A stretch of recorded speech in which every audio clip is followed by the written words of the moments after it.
हरिद्वार से ही जहां पर सार्वजनिक दीवारों और इमारतों पर छापे इश्तिहार प्रशासन के स्वच्छता अभियान को पलीता लगा रहे हैं। यहां हाईवे और मुख्य चौक चौराहों पर दीवारों पर कमर्शियल और गुप्त रोग के इश्तिहार को एक तरफ देखा जा सकता है और साथ ही लोग बिना परमिशन अवैध रूप से दीवारों पर इस तरह के ऐसे पोस्टर्स पोत रहे हैं, जिससे दरअसल जिला प्रशासन हरिद्वार को स्वच्छ और सुंदर बनाने के लिए अभियान चला रहा है। लेकिन शहर में एक तरफ गुप्त रोग के ये विज्ञापन शहर की सुंदरता पर बट्टा लगा रहे हैं। हरिद्वार के डीएम का कहना है ऐसे विज्ञापन लिखने वालों को चिन्हित कर उनके खिलाफ कार्रवाई करने के निर्देश दिए गए हैं।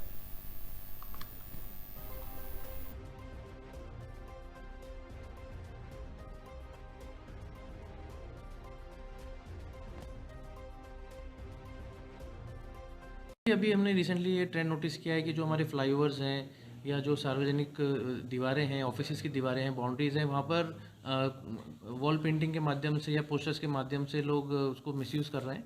इसमें एनएच को और सभी विभागों को भी डायरेक्शन दिए गए हैं कि उसमें विधिक कार्रवाई भी करें और जो लोग डिफेसमेंट कर रहे हैं पब्लिक प्रॉपर्टी का, उस पर लीगल एक्शन लेकर जुर्माना करें या अन्य जो भी विधिक कार्रवाई हो सकती है उसको सख्त करें। चिन्हित किया जा रहा है कुछ ऐसे लोगों को चिन्हित किया जा चुका है और 1-2 दिन में इस पर सख्त कार्रवाई की।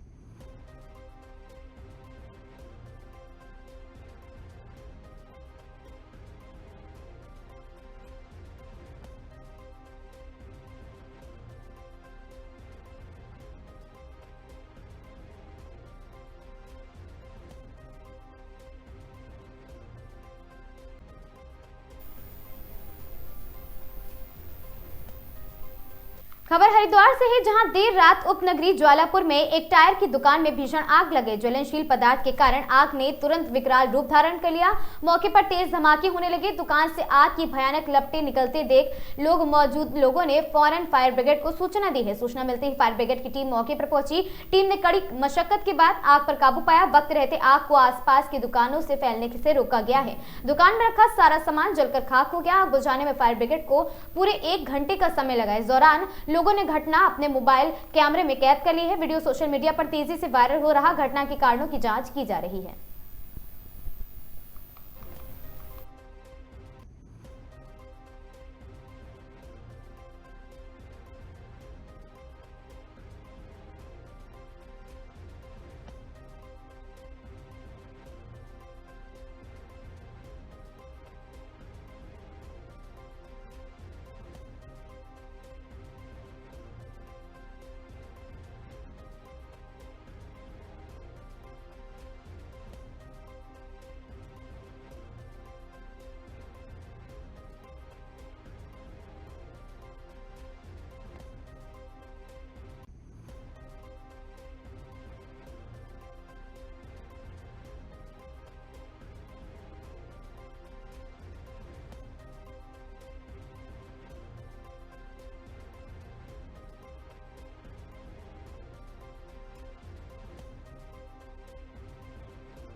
खबर रामनगर से है, जहां गुरुवार को कोतवाली सुशील कुमार ने बताया कि एसआई तालिब हुसैन, एसआई सोमेंद्र सिंह, कांस्टेबल महबूब आलम, संजय कुमार, भूपेंद्र सिंह शांति व्यवस्था को लेकर चेकिंग कर रहे थे। इस दौरान दीपक प्रकाश उर्फ अधौरा पुत्र आनंद प्रकाश निवासी जोगीपुर रामनगर को 5 किलो 320 ग्राम गांजे के साथ गैर सरदार की गली के पास से बगीचे से पकड़ने की कार्रवाई की गई है। आरोपी पर्वतीय क्षेत्र से गांजा लाकर रामनगर में बेचने और की फिराक में था। आरोपी के खिलाफ एनडीपीएस एक्ट के तहत मुकदमा दर्ज कर न्यायालय में पेश किया गया है, जहां से आरोपी को न्यायिक हिरासत में जेल भेज दिया गया।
रायपुर छत्तीसगढ़ में आज रायपुर स्थित न्यू सर्किट हाउस में मुख्यमंत्री श्री विष्णुदेव साय ने प्रेस वार्ता के माध्यम से प्रगति पोर्टल से जुड़ी महत्वपूर्ण जानकारियां साझा की हैं। और आपको बता दें, प्रेस से संबोधित करते हुए मुख्यमंत्री श्री साय ने कहा कि प्रगति प्लेटफॉर्म मिनिमम गवर्नमेंट और साथ ही मैक्सिमम गवर्नेंस के संकल्प को साकार करते हुए केंद्र और साथ ही राज्य सरकार के बीच योजनाओं के समन्वित, पारदर्शी और साथ ही प्रभावी क्रियान्वयन को सशक्त माध्यम बनाकर उभरा है। और मुख्यमंत्री श्री साय ने बताया कि प्रगति प्लेटफॉर्म के जरिए देश में अब तक लगभग 85 लाख करोड़ की लागत वाली 3,300 से अधिक परियोजनाओं को गति दी गई है। उन्होंने यह भी बताया कि छत्तीसगढ़ से संबंधित 200 मुद्दे प्रगति पोर्टल पर दर्ज किए गए हैं, जिसमें से 183 का सफल समाधान किया जा चुका है, जिससे राज्य की समाधान दर 91% अधिक हुई है। वर्तमान में प्रदेश में 99 राष्ट्रीय अवसंरचना परियोजना संचालित है, जिनमें से 6.11 लाख करोड़ रुपए का निवेश किया जा रहा है। मुख्यमंत्री श्री साय ने कहा कि ये परियोजनाएं छत्तीसगढ़ के समग्र विकास, बेहतर कनेक्टिविटी और आर्थिक सशक्तिकरण को नई गति प्रदान कर रही हैं।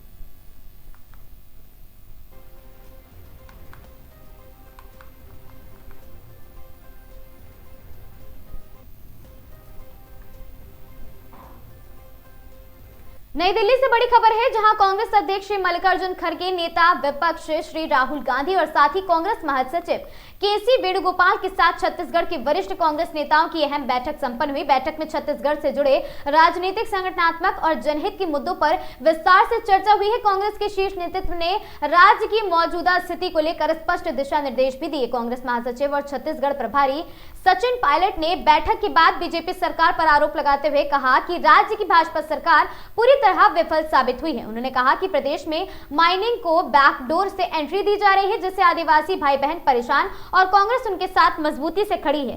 सचिन पायलट ने मनरेगा को लेकर भी भाजपा सरकार को घेरते हुए कहा कि केंद्र और राज्य सरकार और नया कानून लाकर पंचायतों, गरीबों और मजदूरों के अधिकार छीनेगी और साथ ही कांग्रेस इस फैसले के खिलाफ लगातार दबाव बनाएगी और सरकार को यह कानून वापस लेना पड़ेगा। उन्होंने यह भी बताया कि बैठक में आने वाले समय में संगठनों को मजबूत करने और जमीनी स्तर पर आंदोलन को तेज करने को लेकर रणनीति पर चर्चा हुई। सचिन पायलट का कहना है कि छत्तीसगढ़ कांग्रेस की विचारधारा वाला प्रदेश, युवाओं और आम जनता को प्रदेश से कांग्रेस से उम्मीदें हैं और पार्टी उन उम्मीदों पर पूरी तरह खरा उतरने का काम भी करेगी।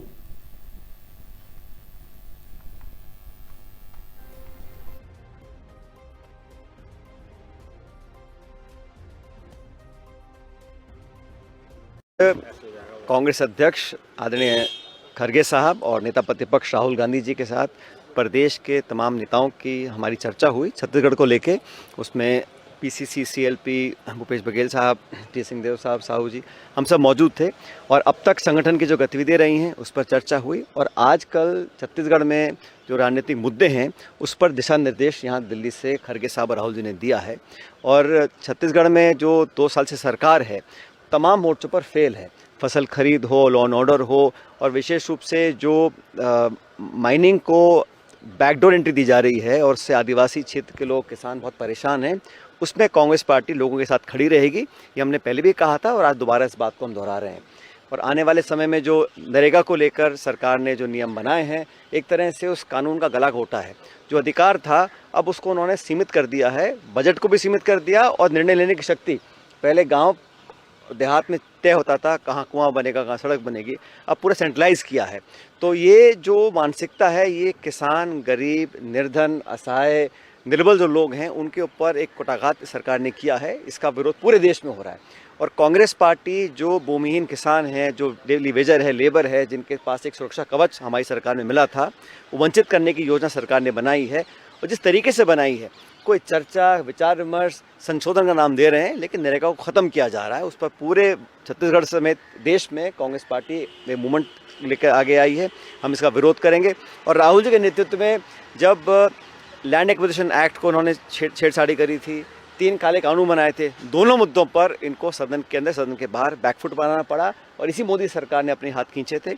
इस बार भी नरेगा को लेकर कांग्रेस सहित तमाम इंडिया अलायंस के लोग दबाव बनाएंगे और केंद्र की सरकार को अपने अहंकारी कदम को वापस लेना पड़ेगा।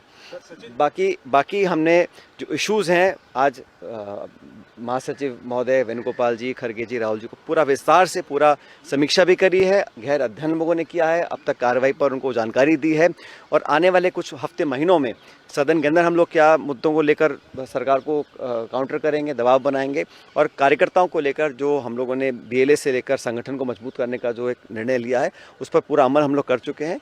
इसी बात पर आज चर्चा हुई और अच्छे माहौल में हुई है और दोनों राहुल जी, खरगे जी ने निर्देशित किया है कि छत्तीसगढ़ मूलतः कांग्रेस माइंडेड स्टेट है और वहाँ जो नौजवान हैं जो आज इस सरकार से परेशान हैं, एक उम्मीद की तरह हमारे को देखते हैं कांग्रेस की तरफ, उस पर हमें खरा उतरना है और सब मिलकर इस काम को करेंगे। तमाम भागलपुर से इस वक्त की बड़ी खबर सामने आ रही है, जहां उत्तर प्रदेश विजिलेंस टीम ने आय से अधिक संपत्ति के मामले में बड़ी कार्रवाई करते हुए भागलपुर में छापेमारी की है। कार्रवाई यूपी के मऊ जिले में खाद्य आपूर्ति विभाग में लिपिक पद पर तैनात गगन सिंह से जुड़े ठिकानों पर की गई है। यूपी विजिलेंस टीम ने भागलपुर के तिलक मांझी थाना क्षेत्र के अंतर्गत न्यू कॉमर्शियल और साथ ही विक्रमर्शियल कॉलोनी स्थित सत्यम अपार्टमेंट में रेड किया है, जहां गगन सिंह की पत्नी नीतू सिंह के नाम से फ्लैट आवंटित बताया जा रहा। छापेमारी के दौरान टीम कई अहम दस्तावेज और कागजात की गहन जांच करी। बताया जा रहा कि गगन सिंह पर अपनी ज्ञात आय से करीब 300% अधिक संपत्ति अर्जित करने का आरोप है। इस पूरे मामले में उत्तर प्रदेश शासन द्वारा संज्ञान लेते हुए जांच शुरू कर दी गई है, जिसके बाद न्यायालय से संपत्ति सर्चिंग का आदेश भी जारी किया गया है।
भागलपुर पुलिस ने एक बड़ी आपराधिक साजिश को वारदात देने से पहले ही मंसूबे पर पानी फेर दिया। दरअसल ये मामला हबीबपुर थाना क्षेत्र से अपराध की योजना बना रहे एक अपराधी को पुलिस ने गिरफ्तार किया है। इस मामले की जानकारी भागलपुर के सिटी एसपी शैलेंद्र सिंह ने प्रेस वार्ता के दौरान भागलपुर सिटी एसपी ने बताया कि हबीबपुर थाना पुलिस को गुप्त सूचना मिली थी कि बतलेआमपुर इलाके में मोहम्मद इरफान नाम का व्यक्ति किसी बड़े आपराधिक अंजाम को अंजाम देने के फिराक में है और अवैध हथियार के साथ मौजूद है। सूचना मिलते ही हबीबपुर थाना पुलिस ने त्वरित कार्रवाई करते हुए मौके पर छापेमारी की और आरोपी को हिरासत में ले लिया है। पुलिस का मानना है गिरफ्तार आरोपी मोहम्मद इरफान का पूर्व में भी आपराधिक इतिहास रहा है। फिलहाल पुलिस आरोपी से पूछताछ कर रही है और ये पता लगाने में जुटी है कि वह किस बड़ी घटना को अंजाम देने वाला था।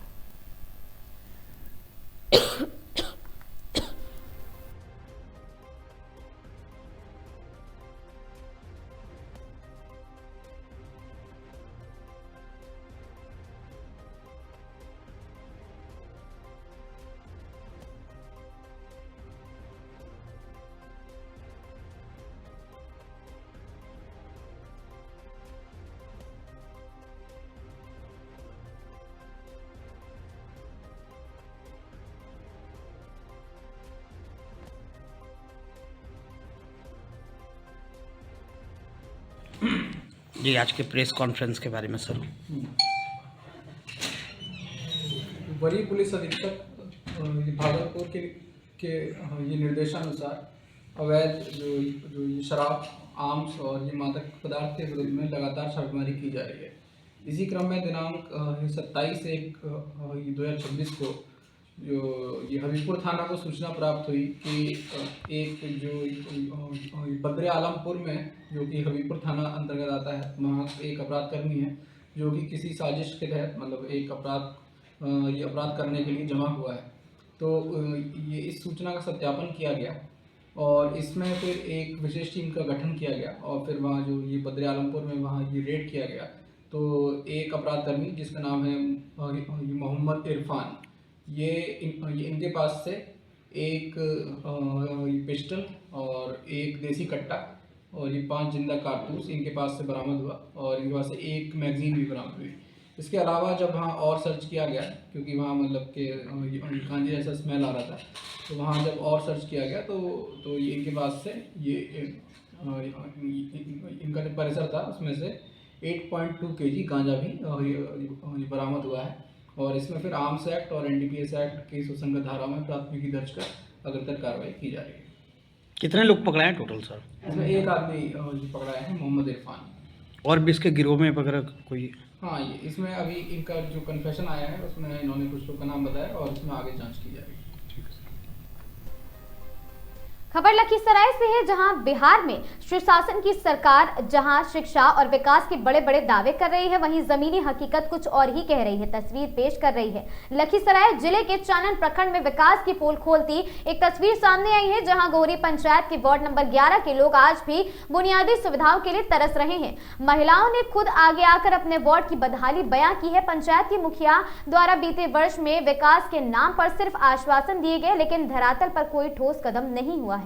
इस वार्ड में ना तो बच्चों के लिए स्कूल की सुविधा है और ना ही गांव में सामुदायिक भवन, क्योंकि जो सामुदायिक भवन एक कमरे का है उसमें स्कूल संचालित कैसे होगा। स्थानीय लोगों की प्रमुख मांग है कि वार्ड में स्कूल भवन का निर्माण कराया जाए ताकि बच्चों का भविष्य संवारा जा सके। और जब इस पूरे मामले को लेकर संबंधित अधिकारियों से मोबाइल के जरिए बात की गई तो अधिकारियों ने कहा उन्हें वार्ड की समस्याओं की कोई जानकारी ही नहीं है। अब सवाल ये उठता है कि आखिर जिम्मेदार जनप्रतिनिधि और प्रशासन कब इस वार्ड की सुध लेंगे और विकास की गाड़ी यहां तक कब पहुंचेगी।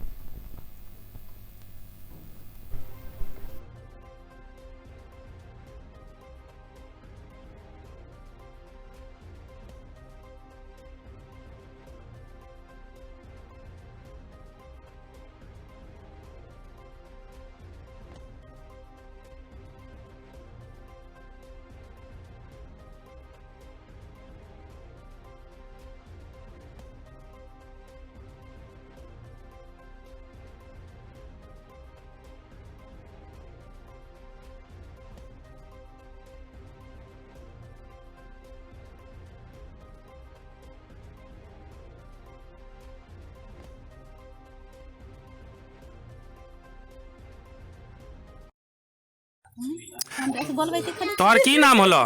इंदू देवी। और ये कौन सा वार्ड है? 11 नंबर। कौन सा पंचायत में? गौड़ी पंचायत में। यहाँ कौन सी परेशानी है? यहाँ परेशानी है कि कोची के है रोड नहीं है, स्कूल नहीं है। अच्छी रोड तो है, कोची के अथी नहीं है, नली नहीं है, स्कूल नहीं है। हमारा बच्चा जाता है दूसरा भी पढ़ने के लिए और दूसरा भी जाता है गांव पर जाता है तो प्रजाति कहता है कि यहाँ चूहा खाने वाला बच्चा जाता है यहाँ पढ़ने के लिए। इसी चलते से हमारा बच्चा पढ़ नहीं पाता है। अच्छा, आपके घर के सामने जहाँ पर आप बैठे हो सामने में एक विद्यालय है, यहाँ क्या समस्या है इसमें? यहाँ क्या समस्या है? ये तो सदाई भवन है। इस सदाई भवन में कोची के है मन है 10 गो के तो पढ़ने दे रहा है, पढ़ रहा है, लेकिन हमको करकुट में आता है तो उसको तो दिक्कत होता है। तो हमारा मर्जी है तो पढ़वा रहे हैं, इसलिए कि बाल बच्चा आगे बढ़ेगा, इसीलिए करवा रहे हैं। लेकिन स्कूल रहता था, स्कूल में पढ़ता, इस सदाई भवन की दिक्कत काहे होता? अच्छा, ये स्कूल की समस्या कितने दिनों से है? ये स्कूल का समस्या तो कम से कम 15 साल 20 साल पूर्व दिया। कोई अधिकारी आया था इस चीज को जांचने के लिए? कोई अधिकारी नहीं आया जांचने के लिए। कोई मुखिया कोई सुनवाई? मुखिया तो कान में करवा तेल देता है। अब आ गया मुखिया के टाइम तो मुखिया आएगा, अब फुसला के जाएगा। तो फिर से वोट उसी को देंगे आप, जो मतलब फुसला के लिए वोट देंगे या फिर फुसला देंगे कि 5 साल में हम करेंगे। 5 साल जब बीत जाएगा तो जब वोट के समय आएगा तो फिर आएगा झुनझुन्ना बजाने के लिए। तो हमारा कहना है कि अगर आपके पास 5 सालों में कोई विकास नहीं किया तो आने वाला समय में करेगा क्या? नहीं करेगा। एक बात बताइए, तो क्या सरकार को इसकी जांच करनी चाहिए थी क्या? सरकार के जांच करना चाहिए। और जांच में जो दोषी आ जाए उसको क्या करना चाहिए? जांच में दोषी आएगा तो जो मन होगा सो करेगा। अगर हम दोषी रहेंगे तो हमको करेगा, नहीं तो मुखिया के करेगा।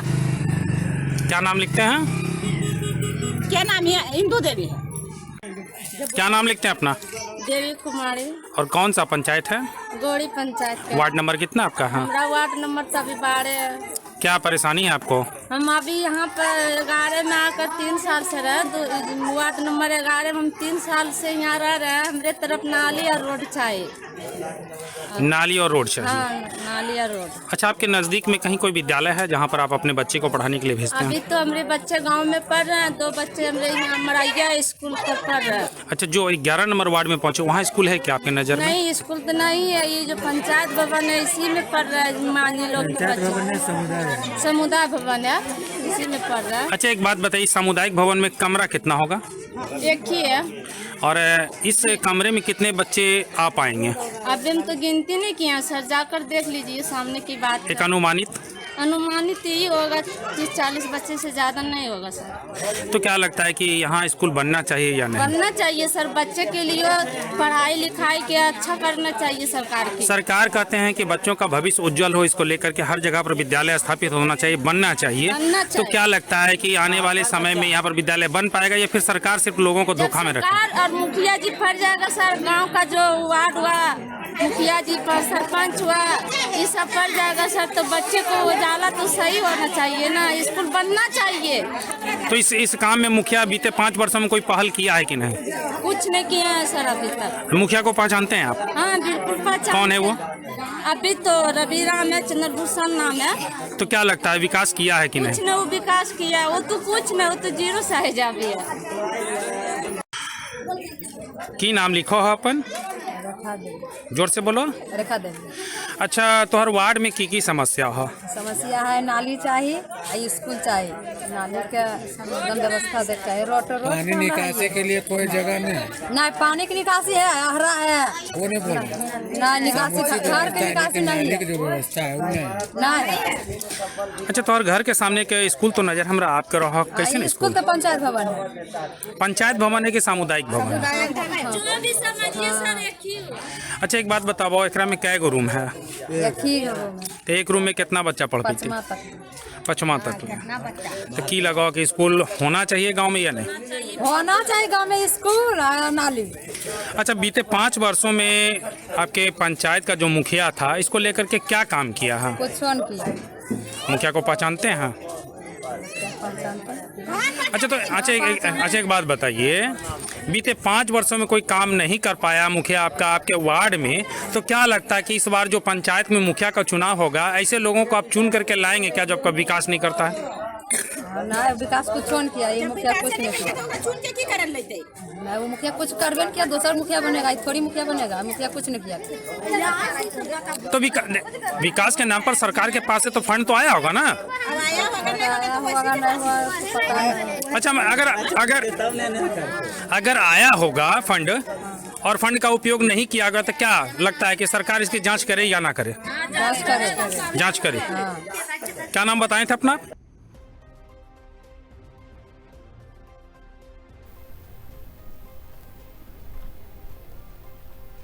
सुल्तानगंज थाना क्षेत्र के गगनगिया गांव ग्राम पंचायत में आपको बता दें, पंचायत अंतर्गत फतेहपुर गंगा किनारे रहस्यमय तरीके से लापता हुए 45 वर्षीय युवक अमित कुमार का शव चौथे दिन गंगा नदी से बरामद किया गया। शव कमरगंज के पास नदी में तैरता हुआ मिला, जिसके बाद इलाके में सनसनी फैल गई। मृतक की पहचान फतेहपुर गाँव निवासी सोहन मंडल के पुत्र अमित कुमार के रूप में हुई है। वह मेहनत मजदूरी करके अपने परिवार का भरण पोषण करता था और अमित विवाहित था और उसके 4 छोटे बच्चे हैं। घटना के बाद से परिवार में मातम का माहौल पसरा हुआ है और परिजनों का रो रो कर बुरा हाल है। बताया जाता है कि अमित 25 जनवरी को घर से खेत जाने की बात कहकर निकला था, लेकिन वो वापस नहीं लौटा। 26 जनवरी को उसके गंगा में डूबने की सूचना मिली, जिसके बाद सुल्तानगंज थाना अध्यक्ष मृत्युंजय कुमार मौके पर पहुंचे और एसडीआरएफ टीम की मदद से नदी में व्यापक खोजबीन कराई गई। डॉग स्क्वाड को भी लगाया गया, पर शुरुआती दिनों में कोई भी सफलता नहीं मिली। मृतक के भाई संजय मंडल ने बताया कि गुरुवार शाम किसी व्यक्ति ने नदी में शव देखने जाने की सूचना दी थी। सूचना मिलते ही पुलिस मौके पर पहुंची और शव को कब्जे में लेकर पोस्टमार्टम के लिए शुक्रवार को भेज दिया है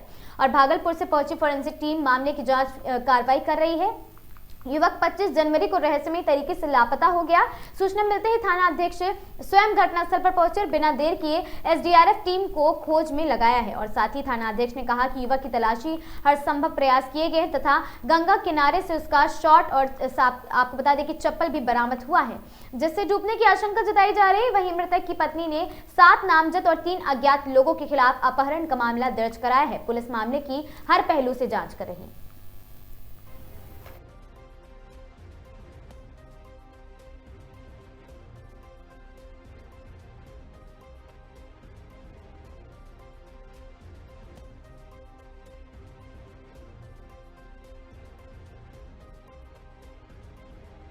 मैं हूँ, मेरा भाई है अमित मंडल। अमित, हाँ जो गंगा जी में डूब गया था वही है? हाँ। अच्छा, क्या नाम हुआ आपका? संजय मंडल। कब से घर से गायब था? 25 तारीख से। क्या बोल के निकला था? कि जा रहे हैं खेत। अच्छा, कहाँ ये बॉडी मिला? बॉडी तो अभी गंगा जी में मिला। किस जगह? कमरगंज में। अपने निकला बाहर? कोई आदमी बोला कि अभी वहाँ लाश देखे हैं, तब अच्छा। अभी जाके निकाला है। आदमी सूचना दिया था आपको? सूचना दिया आपको। यहाँ केस भी किए थे आप? हाँ, महसी तिलकपुर भी खोज के आए सुबह में। आवेदन भी दिए थे थाना में? हाँ। किस चीज़ को लेके? किस चीज़ के? खेती बाड़ी के लिए। अपहरण का केस किए थे? अपहरण मर्डर दोनों होगा ना। क्या आशंका क्या लग रहा है? क्या आशंका लग रहा है? अब क्या आशंका लग रहा है, प्रशासन के आगे में है ना, क्या आशंका है। क्या नाम है आपका? संजय मंडल। क्या है आप? उसका भाई है। भाई हुए? हाँ। अच्छा, घर कहाँ हुआ? घर फतेहपुर हुआ। शादीशुदा था? शादीशुदा है, 4 बच्चा है। हमरो 3 बच्चा है। हमरो कोनो दिन गायब कर देगा। क्या काम करता था? ये तो घर में खेती बाड़ी करता था, कभी कभी ढलैया में भी जाता था।